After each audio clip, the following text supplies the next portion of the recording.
How you are in the world matters. Overwhelm is inevitable and optional. Time to listen up and make it optional for you. Hello, in this week's episode I want to talk about why you might not want to listen to this episode.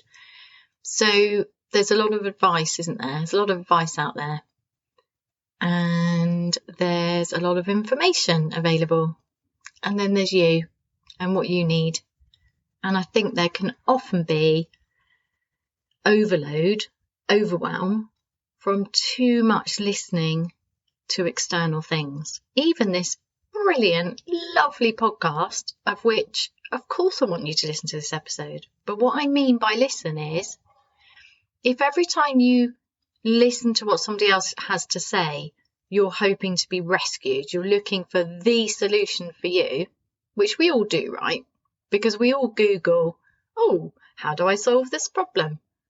And we listen to podcasts because we feel inspired, or we like the story, or sometimes we just like the sound of the person's voice. They make us feel better, but we are looking for something from that. And the thing is, the biggest thing we can do is listen to ourselves. But we're not taught to do this. We're taught to listen to external instructions from a really, really young age. We're taught very early on that we need to listen up. We need to pay attention to what somebody bigger and more powerful than us has to say about how we should be behaving. And that's okay when it's for keeping us safe and socializing us as small humans. But something goes really, really wrong, particularly in the West, where we become disconnected from our own internal navigation system. So yes, listen to this episode, listen to whatever you want to, but remember to listen to yourself first. So this episode is all about how to reconnect your internal navigation system so that when you listen to the next episode or previous episodes or anything at all you want to listen to, you're doing so with a difference. You're doing so with I know who I am. I know what's right for me. I'm able to feel what resonates. Because we say that a lot, don't we? What resonates with me. It really does mean, what does it feel like in my body? What does it feel like in my heart? That's what it means to me. Does it resonate? Does it feel right for you? And always checking in with yourself, always listening. Deep listening is so powerful. We know this because if anybody ever listens to us, really, really listens, really holds space, we feel amazing. You can do that for yourself. And when you do, it changes your life. And that's what I'm about. So, overwhelm, stuck in your head, disconnected from your internal navigation system. Listening to every external bit of advice, searching outside of ourselves for an answer or inspiration or energy or happiness, but often an answer. So let's just tune in and listen, because I haven't really taught a lot of neutral noticing, which is my really fast, tiny, huge practice for getting you in touch with your own navigation system. So let's just do that. So you can't do this if you're driving, because it's just not a good idea to go internal when you need to be aware of the external. But otherwise, I invite you to pause for a moment. And if you want to, you can sit, but it doesn't matter. I'm all about just do it rather than get into this very particular strict position. Yes, too much. Let's just do this. So closing your eyes if it feels nice to do so and it's appropriate to do so, just because it's easier. And then sending all of your awareness down to your feet. Feel your feet on the ground. Feel your feet on the ground. Really get curious about the physical sensations of your feet on the ground. Maybe wiggling your toes or pushing one foot a little bit more into the ground and then the other one, whatever you can do to help keep your attention in your body. Feel your feet on the ground. And then placing your awareness in your belly. Just notice physical sensations in the center of your body, in your belly. And then allow the belly to soften if it wants to. So this is you holding space for this part of your body, listening. What does my belly want to do? Does it want to soften? And if it does, it will. And if it doesn't, it won't. So you're not trying to relax. You're not trying to achieve anything. Just for a few moments of your day, don't achieve anything. Just listen to your body.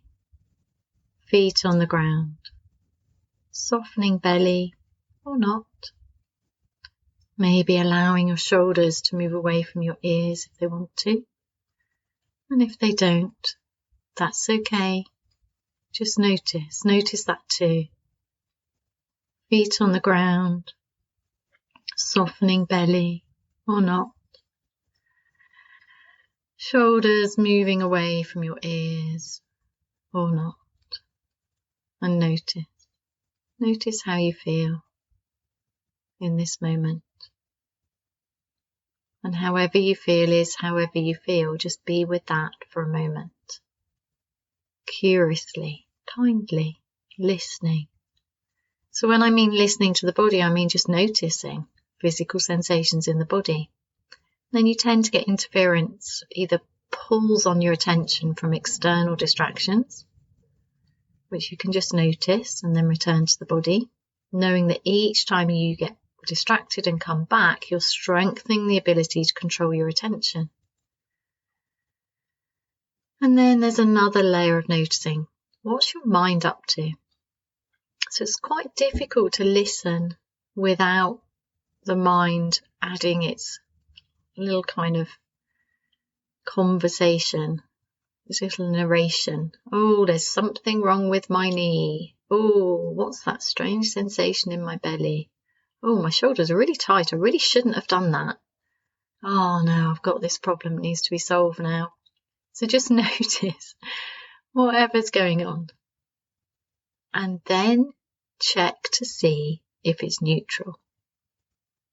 So this is tricky because your mind doesn't tend to be neutral. Imagine if your narration in your head all day was, oh, that's interesting. That person's obviously rather excited or angry today, but it doesn't affect me. Imagine going through your day not being pulled and swayed by every up and down bit of drama.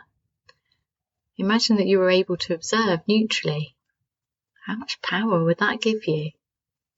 Tons. So let's practice neutral noticing. So I'm going to go through those 3 sections of the body again: feet, belly, shoulder, the space between the shoulders and the ears, because it's useful and it works. But this time, really keep it neutral. So the best way to keep it neutral is to notice what the mind's doing. So the mind tends to weigh in with judgments and labels and stories and distract you on a little story of a loop of doom about how you need to be booking chiropractor appointments and all sorts of stuff. And then just keep returning to the body and keep it neutral. So you're looking for physical sensations and just noticing the sensations. Ready? Sending all your awareness down to your feet. Feel your feet on the ground. Allow your belly to soften or not. Allow your shoulders to move away from your ears if they want to. And if they don't, that's okay. Just notice. Notice all the sensations in your body. Notice the ones that your mind is labeling as problems to be solved. And notice ones that are kind of actually quite nice. Nice to pause maybe. And then just notice all of the physical sensations as if they were the same, as if they were just neutral. So they're just sensations. They're neither good nor bad. They don't need solving or changing. They don't need to be craved. They're just physical sensations in the body. So you're literally just listening without reacting. Just like a really good friend would do for you when you need to offload. So feel your feet on the ground. Allow your belly to soften or not. Allow your shoulders to move away from your ears if they want to. And if they don't, that's okay. Just notice that too. Feet on the ground, softening belly. Shoulders may be moving away from the ears, maybe not. And don't try to achieve anything. Don't try to change anything. Don't even try to relax. Don't try to shut your mind down. Just get curious. Physical sensations in the body. Good, bad, all the same. They're just there. And you're observing them. And your mind will keep getting involved. And you can thank your mind for weighing in with its helpful suggestions, because it just wants to keep you safe but not necessarily happy. And if you want to choose happiness, you're going to have to learn to kind of politely and gratefully ignore the mind when it's going into high alert or boring loops of doom, nagging stuff to do. Right now, just for a tiny bit longer, all you're doing is practicing neutral noticing.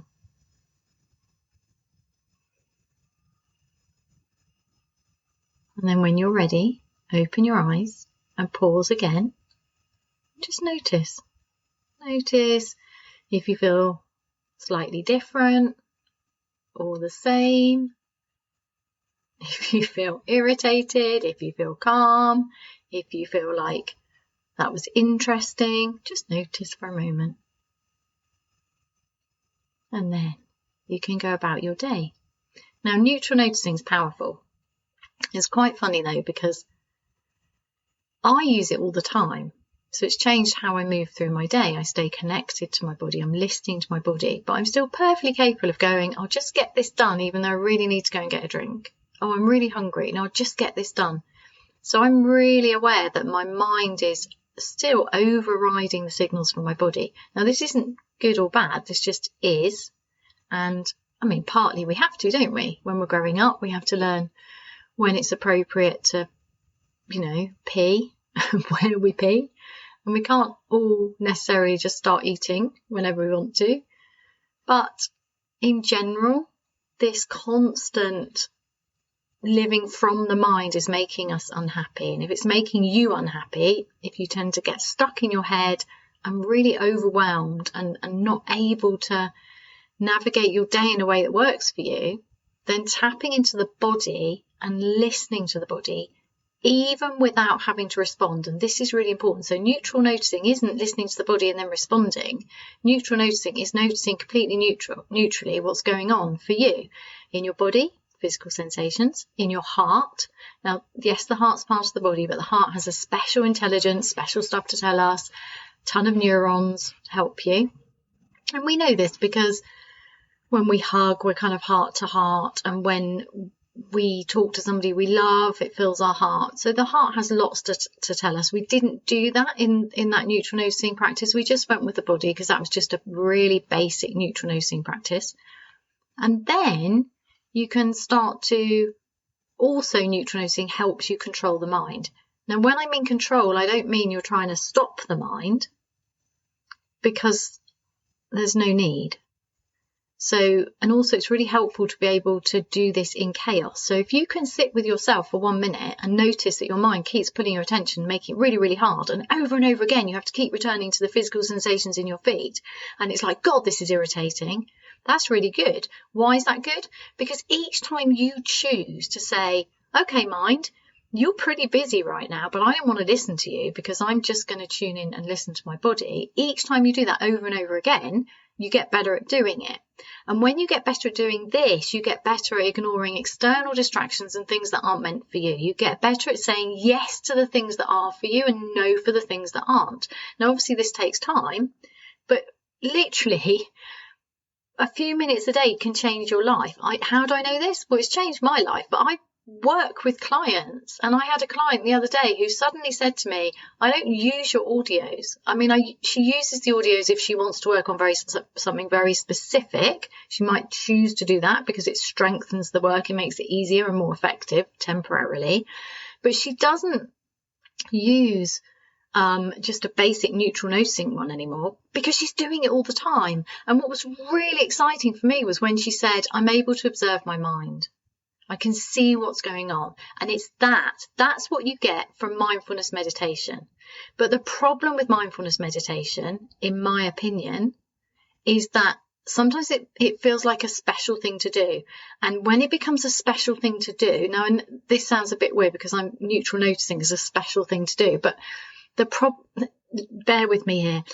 I'm making an argument for my case for neutral noticing. Mindfulness meditation is brilliant and it's really helpful. It's a really ancient practice, but it's been adopted in the West to solve problems. And this in itself is the problem.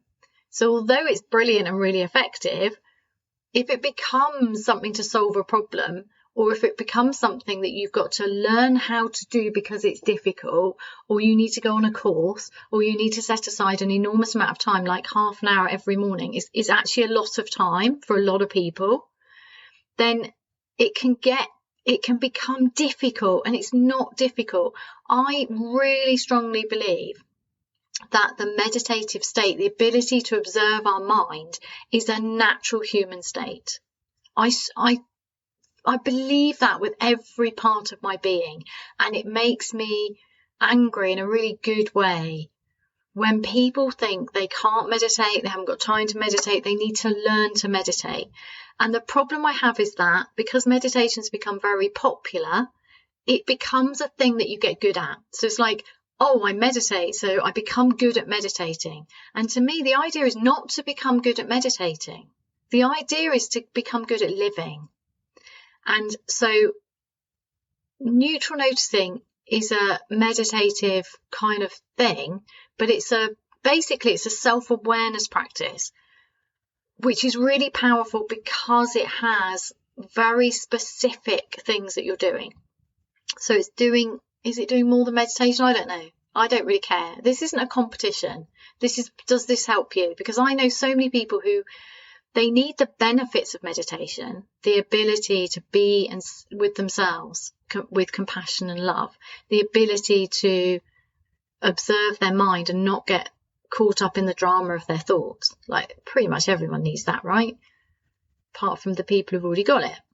The Zen masters and Zen monks and people who are regular meditators who aren't just, I know regular meditators who don't have that. I think that's my point, because it's very easy to get caught up in the I need to meditate, and then you get into the habit of, getting up early, sitting on a cushion and practicing meditation, but it doesn't necessarily follow into the rest of your life. And that's sad because that's such a missed opportunity. And I know I had this problem myself, which I'm now, right in this instance, realizing how grateful I am. So I've always been slightly ashamed of my, what I'd call kind of like bad meditation practice. So I first came across meditation in my early 20s, and then I've had this kind of on-off relationship with it. And then when I was really, really stressed, of course, I turned back to upping my meditation practice because I wanted what I know from all the research and all my reading at the time. I wanted what it would give me, but I couldn't get it. And that's really interesting, the language I'm using. I'm trying to get something out of something. And it's not like that. It's just not that damn hard, and it annoys me. You don't need a cushion. You don't need an alarm. You don't need anything. You just need to pause and take your attention into your body and notice completely neutrally how you're feeling. When you do it neutrally, you drop the judgment. You drop the mind controlling your life. Because neutrality, this lovely, that's interesting, is so powerful, so powerful. And that's why I teach neutral noticing and not meditation anymore.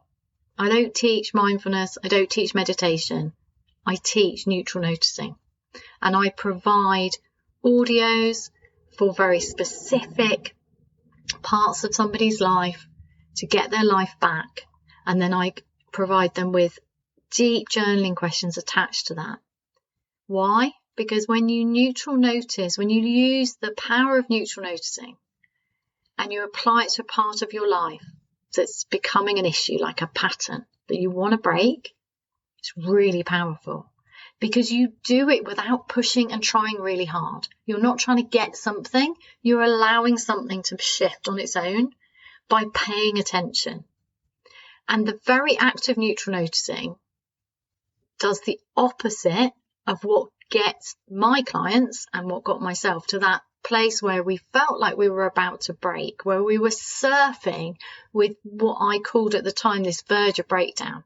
Not actually going to break, it's not a serious mental health issue. For me, I tried to get some help in terms of counselling or some sort of therapy. It wasn't what I needed. I mean, even the therapist says you don't need this. What I needed was somebody to show me how to live my life my way. So I guess what I've done is create what I needed then. And that's my joy. That's my joy, to come out of my pain. But it's all based on neutral noticing because it works, because it's simple, because it doesn't require effort. It just requires you paying attention to yourself and then making sure you're not getting caught up in the mind's judgments. Neutral noticing. So why is this a tiny, huge, life-changing practice? Because when you learn to listen to yourself, when you do so with the love of a best friend, when you treat yourself with compassion, with deep self-kindness, with deep self-acceptance, even for 1 minute, you change your life. So it's a tiny, huge practice because it's 1 minute. And then it becomes less than 1 minute. So the reason I'm saying 1 minute at the moment is because I've created the free 1 minute mark audio, which you can get. I'll put the link in the show notes, or you can go to my website. Because it only takes a minute. It literally only takes a moment. We live our lives moment by moment. There isn't anything else. There is only this moment. And when you choose to be in the moment with yourself, with love and acceptance, that changes everything. So you don't need to get up at 5 a.m. and sit on a cushion. If you want to do that, then you've got this. I don't know why you're listening to me. You don't need me. But lots of people do. Lots of people need exactly what I'm saying. And I am determined to find them. Determined. So please, please, please share this podcast episode with the people in your life who need to hear this, who need to know that it doesn't take enormous effort to get your life back from this constant overwhelming distractions of mainly our own minds, because they're so easily distracted by every warning sign. And let's be honest, our society right now is full of fear and anxiety, partly because the government's chosen to use that to control us for the greater good of controlling coronavirus. Whether you agree or disagree, that's what it's chosen to do, and it has incited fear and anxiety everywhere, and that's not great. So to protect yourself from that, you can use neutral noticing, because you can observe the fear and anxiety. You can observe when you see posters and advertising which is designed to create fear and anxiety to control your behaviour. You can notice how that is affecting you, and then you can choose what to do about it, because you know, once you notice stuff, noticing is really powerful because you have more information. When you are very busy and you see, it's not just government messages about coronavirus, is it? It's manipulative marketing messages. You know, have you got insurance for this and this and this and this? You need like insurance just to like get out of your beds now. It's constant. There is constant fear and anxiety. There's constant warning.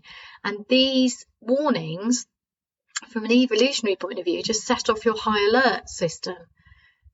And they're designed to do that because they've studied how to make that happen, and that's not fair. So that's happening all the time. It's happening in social media, emails, everything, and this adds to your overwhelm because it's just high alert, high alert, high alert. But most of these things aren't high alert. They're not as important as they feel. And being able to notice what's going on in your body when you read something that's designed to set off your nervous system into high alert, that enables you to get your life back. And that's really important, that you have choice. You can choose to be happy. You can choose what you read, what you listen to, whether you listen to the news or whatever you decide to do. Notice what makes you happy. Notice what allows you to live as yourself and honour who you are and look after yourself and your family and be happy and do good in the world and spread the opposite of fear and anxiety. Spread love, kindness, compassion, fun, joy, laughter, connection. So, I hope that was helpful. So the tiny, huge, life-changing practice for you this week is the 1 minute mark neutral nosing audio. So you can either just make it up from what we did earlier, or I highly recommend, obviously, signing up for my unexpectedly lovely mailing list and getting hold of the 1 minute mark and using it in a way that works for you. If it doesn't work for you, then it doesn't work for you. Give it to somebody else. But I think it's worth giving a go. It's only 1 minute. The best thing to do actually is try and do 1 minute on the hour every hour. Why? I don't know. But when I used to say, oh, you're really, really busy, just do it 1 minute a day, it didn't happen. But when I say to clients, schedule it for 1 minute on the hour every hour, they do it at least 3 times a day. And then it becomes like, oh, it doesn't take any time, I'll do it some more. It's really interesting, isn't it? So get hold of it. I'll put the link in the show notes. Give it to everybody you know, and let's get people feeling better, feeling happy, smiling at each other, and let's make us all happier. To find out more about my tiny, huge, life-changing practices, please visit www.heidimark.co.uk.